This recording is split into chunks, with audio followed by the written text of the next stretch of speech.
제14장.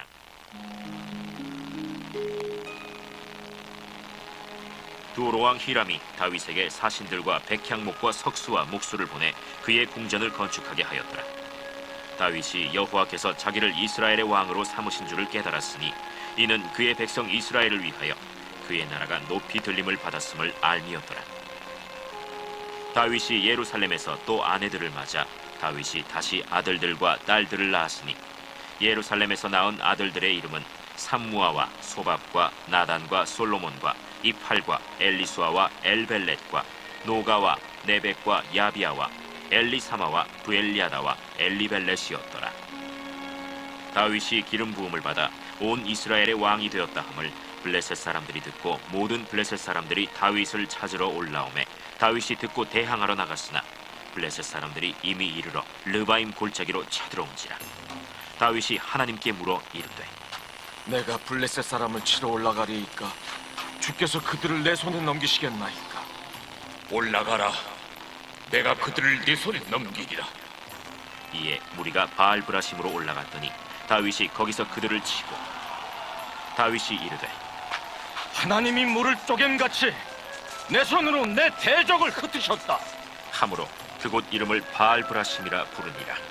블레셋 사람이 그들의 우상을 그곳에 버렸으므로 다윗이 명령하여 불에 사르니라. 블레셋 사람들이 다시 골짜기를 침범한지라. 다윗이 또 하나님께 묻자온데 하나님이 이르시되 마주 올라가지 말고 그들 뒤로 돌아 뽕나무 숲을 맞은편에서 그들을 기습하되 뽕나무 꼭대기에서 걸음 걷는 소리가 들리거든 곧 나아가서 싸우라. 너보다 하나님이 앞서 나아가서 블레셋 사람들의 군대를 치리라. 이에 다윗이 하나님의 명령대로 행하여 블레셋 사람들의 군대를 쳐서 기브온에서부터 게셀까지 이르렀더니 다윗의 명성이 온 세상에 퍼졌고 여호와께서 모든 이방 민족으로 그를 두려워하게 하셨다. 아멘. 사도신경으로 신앙 고백하겠습니다. 나는 전능하신 아버지 하나님 천지의 창조주를 믿습니다. 나는 그의 유일하신 아들 우리 주 예수 그리스도를 믿습니다. 그는 성령으로 잉태되어 동정녀 마리아에게서 나시고 본디오 빌라도에게 고난을 받아 십자가에 못 박혀 죽으시고 장사된 지 사흘 만에 죽은 자 가운데서 다시 살아나셨으며 하늘에 오르시어 전능하신 아버지 하나님 우편에 앉아 계시다가 거기로부터 살아있는 자와 죽은 자를 심판하러 오십니다. 나는 성령을 믿으며 거룩한 공교회와 성도의 교제와 죄를 용서받는 것과 몸의 부활과 영생을 믿습니다. 아멘. 찬송가 413장 찬양하겠습니다. 찬송가 413장입니다.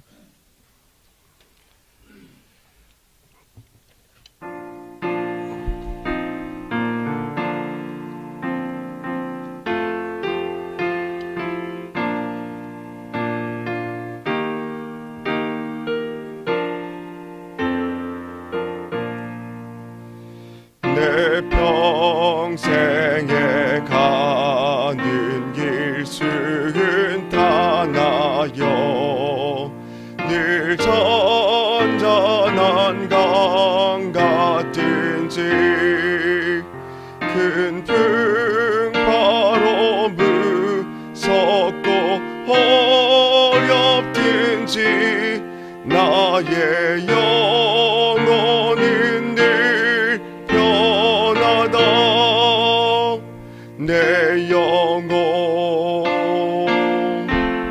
평안해. 내 영혼 평안해. 저 마귀는 우리를 삼키려고 입 벌리고 달려와도 주 예수는 우리의 대장되니 끝내 싸워서 이기리라. 내 영혼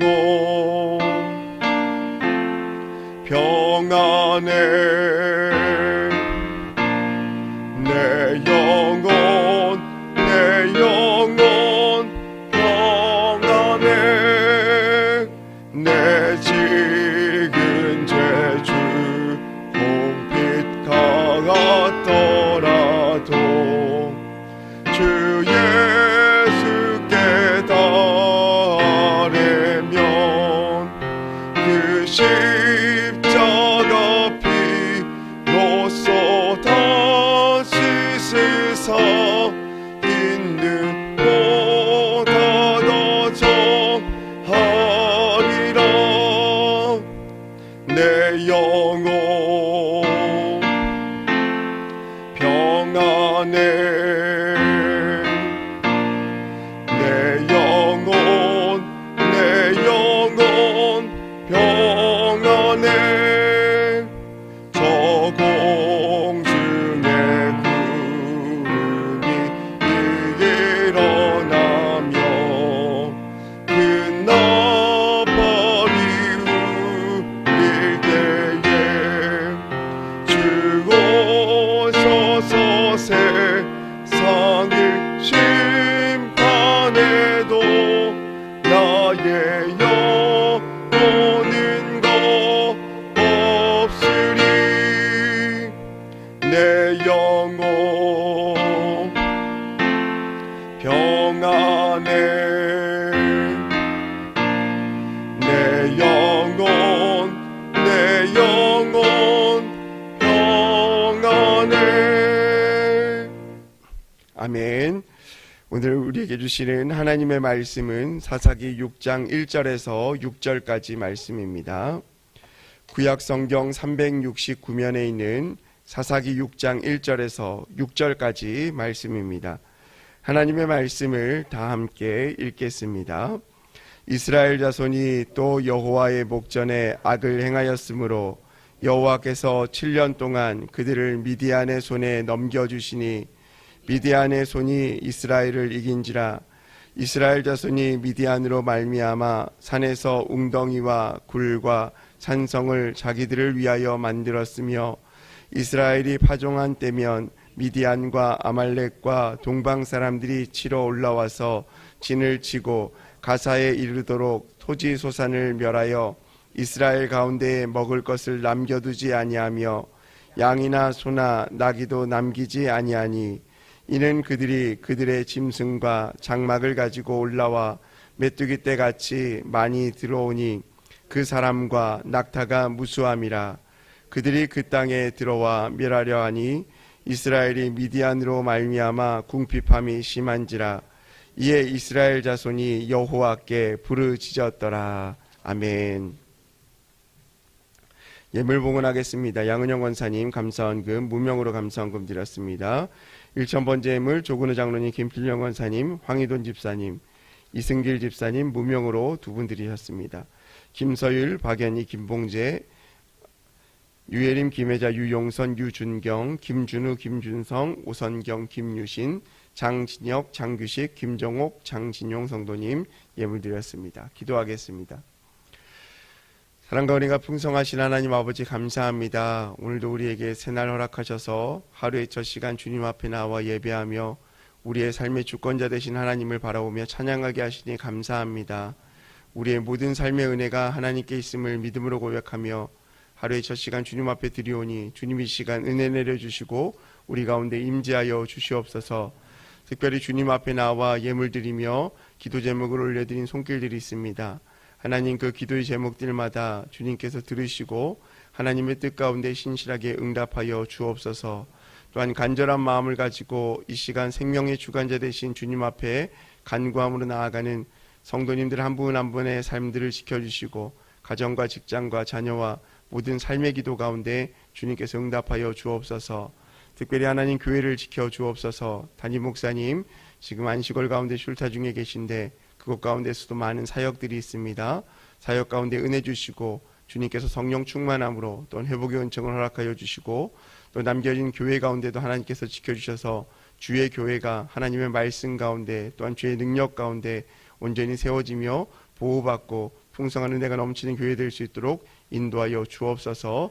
장로님들을 비롯한 우리 권사님들, 또한 집사님들, 직분자들 한 분 한 분 지켜주셔서 교회를 더욱더 사랑하게 하여 주시고 삶을 통하여 교회를 섬기며 하나님께 나아가는 우리 모두가 되게 하여 주옵소서. 이 시간 말씀 가운데 나아갑니다. 말씀 주시고 그 말씀이 우리의 삶 가운데 깨달음이 있어 삶 가운데 또한 주님을 바라보고 나아갈 수 있는 결단하는 귀한 은혜의 시간 되게 하여 주옵소서. 감사드리며 예수님의 이름으로 기도합니다. 아멘. 오늘은 사사기 6장 1절에서 6절까지의 말씀을 가지고 여호와께 부르짖으라 라는 제목으로 하나님의 말씀을 전하겠습니다. 오늘 우리는 다시 6장 1절 말씀부터 6절까지 말씀을 보게 되는데요. 오늘 1절 말씀을 보면 이스라엘 백성들이 하나님 앞에서 계속적으로 반복되는 죄의 모습들을 보게 되어집니다. 6장 1절 말씀 보면 이렇게 말씀하죠. 이스라엘 자손이 또 여호와의 목전에서 악을 행하였으므로, 또 여호와의 목전에서 악을 행하였다라고 오늘 말씀은 기록합니다. 그 말은 무슨 말일까요? 이전에도 여호와의 목전에서 악을 행하였다. 그리고 지금 오늘 또 여호와의 목전에서 악을 행하였다라는 것입니다. 우리가 이미 4장과 5장 말씀을 통하여서 하나님은 드보라를 통하여서 가나안 왕으로부터 이스라엘을 구원하여 주셨습니다. 그리고 우리의 삶에 찬양받으실 분이 여호와 하나님이심을 드보라의 노래를 통하여서 우리가 고백하게 되었죠. 그리고 지난 말씀인 31절 마지막 부분에 보면 그 땅이 40년 동안 평안하였다라고 기록하고 있습니다. 그러니까 하나님께서 이스라엘 백성들의 기도를 들으시고 드보라와 바락을 통하여서 가나안 왕을 물리치고 그 이스라엘 땅 가운데 평안의 시기가 40년간이라는 겁니다. 여러분, 40년간이라는 것은 성경적 의미로 보면 한 세대를 의미합니다. 그러니까 한 세대 동안은 그 땅이 평온하였다. 하나님께서 그 땅 가운데 함께하였고 그들을 인도하였다라는 말씀이죠. 그런데 40년이 지난 오늘 또 다시 기록하고 있는 말씀은 무엇입니까? 이스라엘 자손이 또 여호와께 목전에 악을 행하였다. 지난번에도 한번 그런 말씀을 드린 적이 있는데요. 우리가 한 세대를 넘어 신앙을 전수하는 것이 얼마나 어려운가를 다시 한번 보여주는 장면이라고 생각합니다. 우리는 믿음이 있어 하나님을 경험함에 있어 그 경험을 통하여 하나님께 나아가고 하나님을 찬양하고 하나님을 인정하는 삶을 살아가고 있지만 한 세대가 지난 40년 이후에 이 땅이 과연 하나님을 찬양하고 하나님을 바라보고 하나님께 속한 백성이 될 것인가? 그것은 우리가 물음표를 던질 수밖에 없다라는 거죠.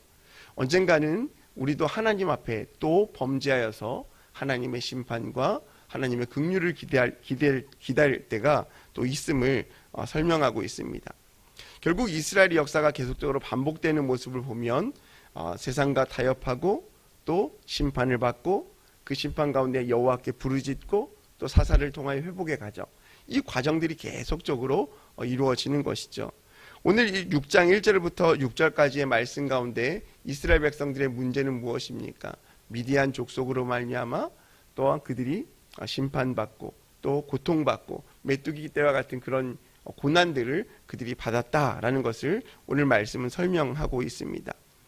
주님께 돌아왔다가 또다시 떠나고 구원받았다가 또다시 무너지고 어쩌면 지금 이 시대를 살아가고 있는 우리의 모습 가운데도 나타나는 사이클 같습니다. 하나님의 은혜 받으면 하나님을 찬양하였다가 그 은혜가 없어지면 하나님을 원망하고 또 하나님의 은혜보다 세상의 가치와 세상의 기준이 우리의 삶 가운데 커지고 세상의 평안이 커지면 하나님을 멀리함으로 말미암아 세상 가운데 그렇게 살아가고 있는 우리의 모습을 반복적으로 설명하는, 어쩌면 사사기 속에서 등장하는 이스라엘 백성들의 연약함이 지금 이 시대를 살아가고 있는 우리의 연약함과 매우 닮아 있음을 보게 되어집니다. 여러분, 2절 말씀을 보면 그 결과 하나님께서 어떤 심판을 내리십니까? 여호와께서 7년 동안 미디안에서 넘겨주셨는데 2절 말씀 보면 이렇게 말씀합니다. 미디안의 손이 이스라엘을 이긴지라. 미디안이 이스라엘을 이겼다고 말합니다. 그러므로 이스라엘 자손이 미디안으로 말미암아 산에서 웅덩이와 굴과 산성을 자기들을 위하여 만들었으며 라고 말합니다. 미디안의 압제가 얼마나 강력했는지 이스라엘의 농사가 아무런 소용이 없었다라는 겁니다. 이들이 지금 어디로 가서 살았다고 말합니까? 산에서 웅덩이와 굴과 산성을 자기를 위하여 만들었으며, 그러니까 미디안의 압제가 7년 동안 너무나 심한 나머지 그들이 수소할 곡식이었고 아무것도 할 수 없으니까 산으로 도망갔다라는 거예요. 그리고 산에서 웅덩이를 파고 그 굴 속에서 산성들 가운데 자기를 위하여서 그것을 만들고 생활했다라고 말하고 있습니다. 여러분, 미디안 사람들이 추수할 때마다 올라왔습니다. 그리고 모든 것을 가져갔습니다. 3절 이하의 말씀이면 3절부터 5절 말씀은 그 내용이 나와 있는데요. 한번 보겠습니다. 이스라엘이 파종할 때면 미디안과 아말렉과 동방 사람들이 치러 올라와서, 미디안뿐만 아니라 아말렉과 동방 사람들이 치러 올라왔다고 말합니다. 그리고 어떻게 했다고 말합니까? 4절입니다. 진을 치고 가사에 이르도록 토지소산을 멸하여 이스라엘 가운데 먹을 것을 남겨두지 아니하며 양이나 소나 나귀도 남기지 아니하였더라. 그러니까 미디안뿐만 아니라 아말렉과 동방 사람들이 치러 와서 진을 치고 가사에 이르도록 토지의 모든 소산을 멸하여 버려서 이스라엘 사람들은 그들이 먹을 것을 없도록 그들을 멸망시켰다라고 이야기하는 겁니다. 그리고 5절 말씀에 이렇게 말씀하죠. 이는 그들이 그들의 짐승과 장막을 가지고 올라와 메뚜기 떼와 같이 많이 들어오니 그 사람과 낙타가 무수함이라 그들이 그 땅에 들어와 멸하려 하니. 그냥 사람만 몇 명의 군대만 들어온 것이 아니라 군대뿐만 아니라 낙타와 또 짐승들까지 같이 와서 메뚜기 떼와 같이 그 무수히 많이 들어왔다라고 합니다. 여러분, 여기서 메뚜기 떼는 상징적인 의미예요. 무슨 말입니까? 우리가 출애굽기에 나와 있는 재앙 가운데 메뚜기 재앙의 의미가 어떤 의미죠? 상징적인 의미로 모든 것을 멸하여 버린다, 쓸어버린다라는 의미입니다. 그러니까 이 미디안 백성과 이방 민족들이 자신들뿐만 아니라 자신의 가축들까지 끌고 와서 이스라엘의 추수한 모든 것을 먹고 다 멸망시켜 버렸다. 그러니까 인간의 통제가 불가능할 정도로, 그들이 어찌할 바를 모를 정도로, 그들이 앞선 말씀 가운데 산으로 도망가 굴을 파고 산성을 짓고 도망할 수밖에 없을 정도의 그런 고난의 시기가 7년간 있었다라고 말씀하고 있는 겁니다. 여러분, 사람의 노력의 열매가 많은 것을 우리를 행복하게 만들고 우리를 풍성하게 만듭니다. 그러나 그것이 재앙이 닥치면 한순간에 무너지게 되는 것을 보게 되어집니다. 제가 예전에 그 군산이라는 도시에 살았는데 가끔 이제 주말 한일에 한 번씩 이제 구역 예배를 인도하러 다녔거든요. 제가 이제 할머니들 구역을 맡아서 이렇게 인도하러 다녔는데, 이제 시골 면 쪽에 사는 분이 계셨어요. 근데 그 면을 가면 이제 밭을 지나서 그 집을 가게 되는데, 항상 가을 추수철이 되어지면, 김장철이 되어지면 놀라운 일이 벌어져요. 배추를 추수하지 않고 다 뽑아버리고 갈아버려요.